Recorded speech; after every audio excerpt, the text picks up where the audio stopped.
Today we're going to be making Danish Almond Puff.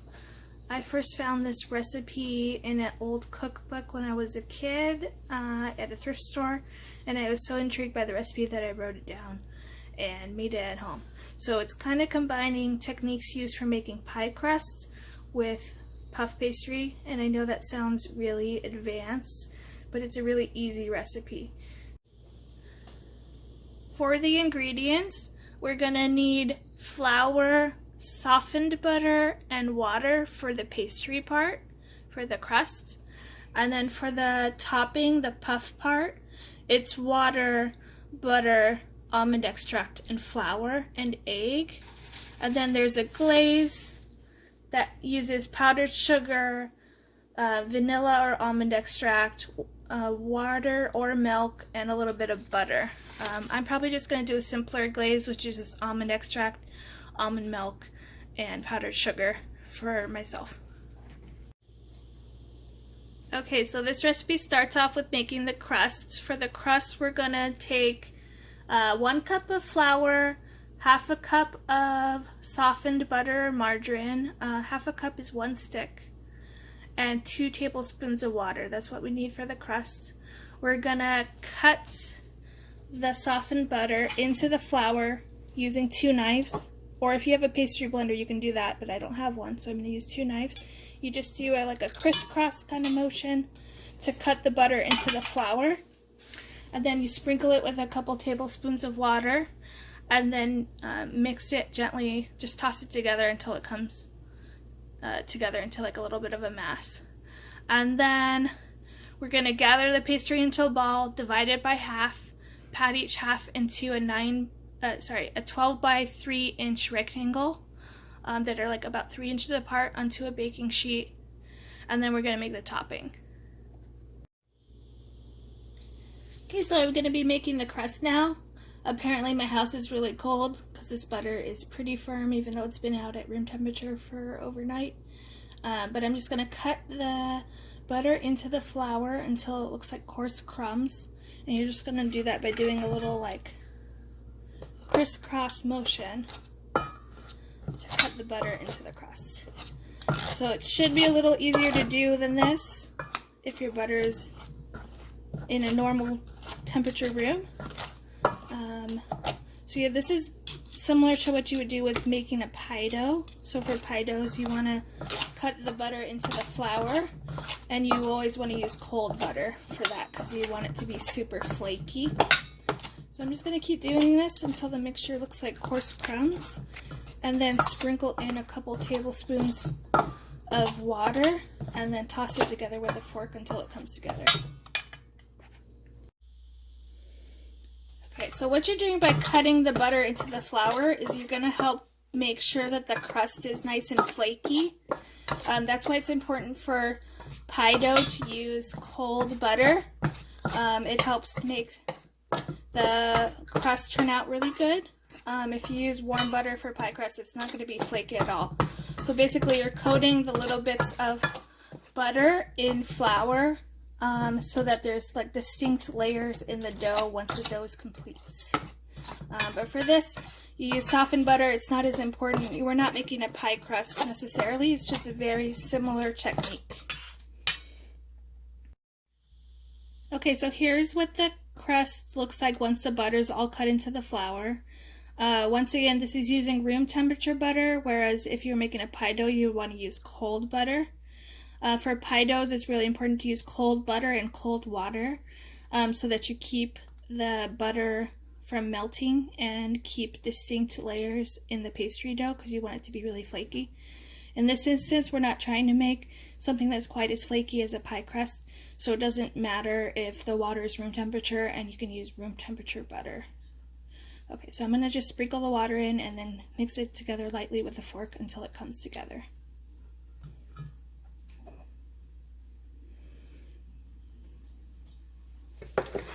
And I'm actually making a half recipe of this because I don't think we need 2 huge bits of pastry at my house right now. So we're just doing a half batch. But I'm telling you the full batch recipe when I say it out loud. Okay, it looks like I need a little bit of water, so I'm going to add a little bit more and then stir it together. Okay, so the dough to me looked a little bit dry, so I'm going to add a little bit more water and then lightly mix it with a fork. Let's see if it comes together. It's probably not coming together as quickly because this butter was pretty cold, just because my house is cold right now. So I'm like lightly pressing it together a little bit with a fork. This is probably going to end up a little bit more like a pie crust than it usually does. Okay, I'm just going to add a little last bit of water. So I would just use your eyes and use your judgment to win if it needs more water or not.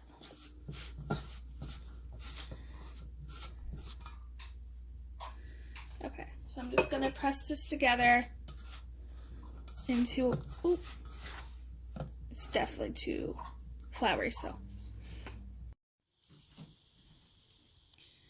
Okay, so here's the finished dough. It's ready to be put into the baking sheet and spread out. I realized while I was making this that I used a little bit less butter than the recipe called for, so that's why I was adding the extra water. If you actually follow the recipe and don't short yourself on butter, the dough should come together a lot easier. Okay, so I'm just gonna put it on this baking sheet. I just washed my hands, they're nice and clean. And I'm gonna pat it into a 12 by 3 rectangle. This is gonna be the base for your pastry. And if you don't see chunks of butter in your dough like this, that's okay. It's only because my butter was so cold because my house is really cold right now.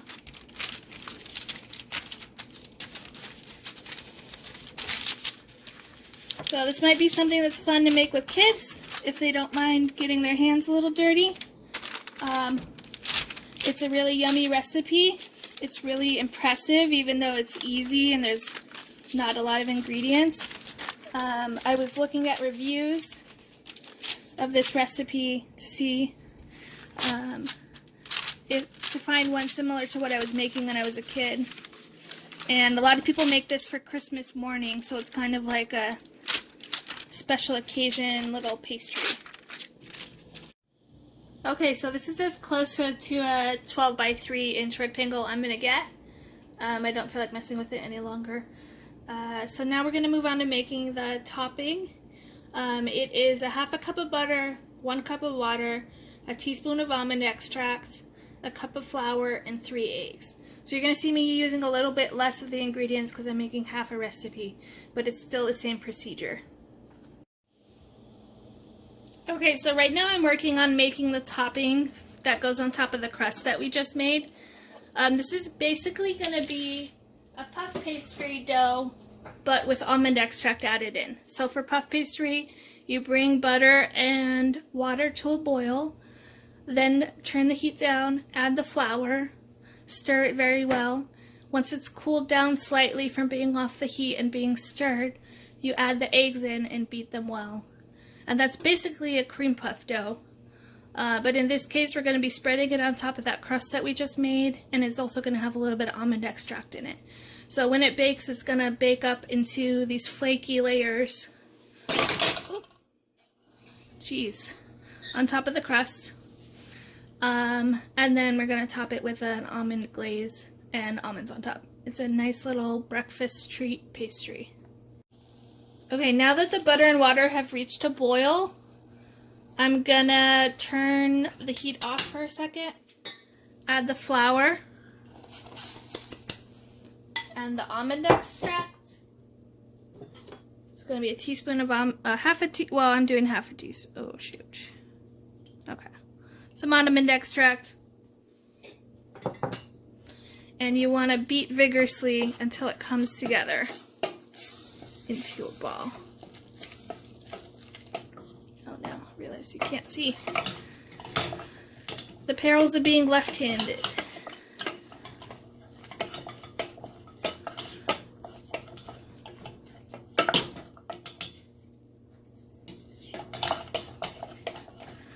Okay, so as you can see, it's kind of come together into a bit of a ball.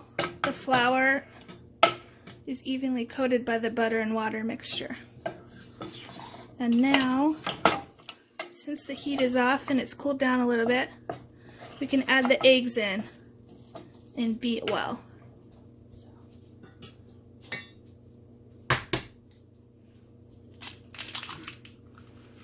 There's one egg. I'm going to stir it, and then I'll add in the other egg. And it's going to look like it's going to break, but it will come together after you mix it enough.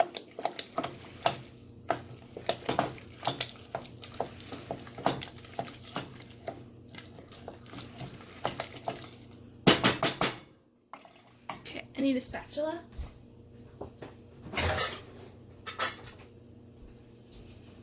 Just want to get all this off so it can get evenly mixed.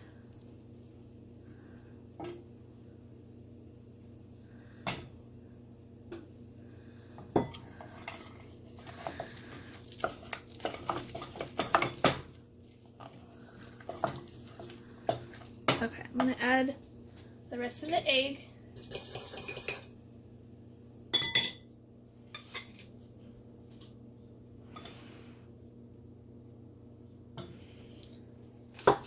And then once I add this in, we're going to be ready to spread it on top of the crust that we made.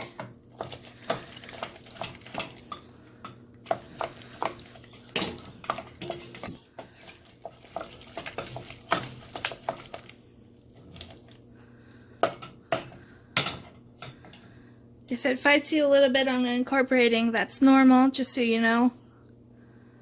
It just takes a little bit of time to get them all mixed up. I'm going to try using the little spatula.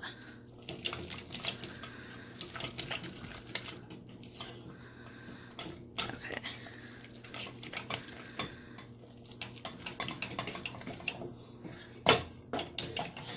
Okay, so this is what it looks like when it's done. It's like smooth and glossy.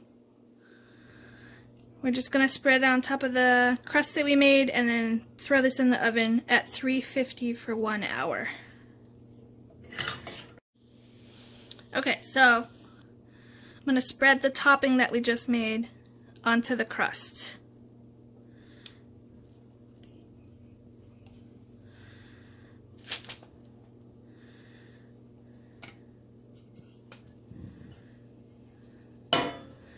So I'm kind of worried I didn't make the crust wide enough, because this seems like a lot of topping. But we'll see how it turns out once it's out of the oven. So you just want to spread it evenly and smooth it out as well as you can. It doesn't have to be perfect. This is going to puff up in the oven and then deflate a little once you take it out. Okay, so now I'm going to put it in the oven at 350 for 1 hour. Okay, so I'm going to be making the glaze now. I have some powdered sugar, a little bit of almond extract, almond milk. You can use any milk or you can use water. And then the topping on top is going to be almonds. So if you don't have almonds, like these sliced almonds, you could use sprinkles or any other nut you have to put on top, or anything you think will look nice on top and taste good with the almond flavored puff pastry. If you aren't a huge fan of almond extract, you could just use some vanilla in the glaze instead of almond. So, just going to add a couple tablespoons of milk to this. It looks like I'm measuring a lot. It's because I have a teaspoon measure. So, 3 teaspoons is 1 tablespoon. I'm going to mix that up and take a look at the consistency. If I think it's too thin, I'll add more powdered sugar, and if I think it's too thick, I will add more milk.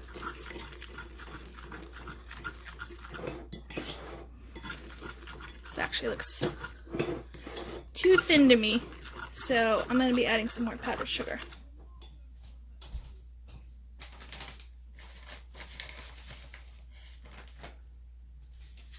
And there is no sugar in the rest of this recipe, so all the sweetness is going to be coming from the glaze, so just keep that in mind.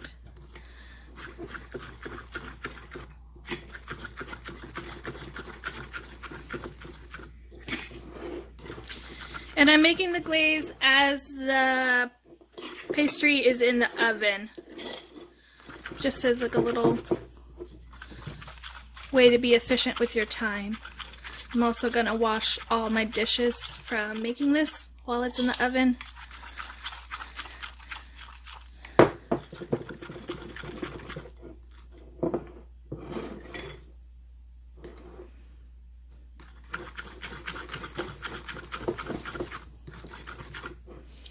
Okay, this is my finished glaze. If you want to make it a little thicker, you can. I probably wouldn't go any thinner than this. And we're going to put this on top of the pastry once it's come out of the oven and is a little bit cooled. And then we'll top it with almonds. And then to serve it, you just slice it up. Okay, here is the finished Danish Almond Puff. It just came out of the oven. It's still hot. I'll show you guys. It's pretty puffy and big. Maybe next time let's smooth the top a little bit better so it looks a little bit prettier. But once you put the glaze on it, you won't be able to tell. So now we need to put it onto cooling rack, take it off the hot tray, let it cool, and then we can glaze it and put the almonds on top and eat it. Next time I would recommend making the glaze quite a bit thicker so that you could spread it instead of having it be so drippy and clear. And I think it would look a lot better if it was thicker. So you just need to add more sugar, more powdered sugar into the glaze when you're making it, or less liquid. And that's how you would make a thicker glaze that looks a little bit better with more contrast on the pastry. Okay, so here's the finished Danish Almond Puff. It's going to be nice and flaky in the middle and puffed up with a crunchy bottom. It is great with coffee or tea. It's great for brunch. It's great for dessert. It tastes similar to an almond croissant. So if you like almond croissants, you'll probably like this. It's also way easier than making croissants. I hope you enjoy this recipe. Have a good day.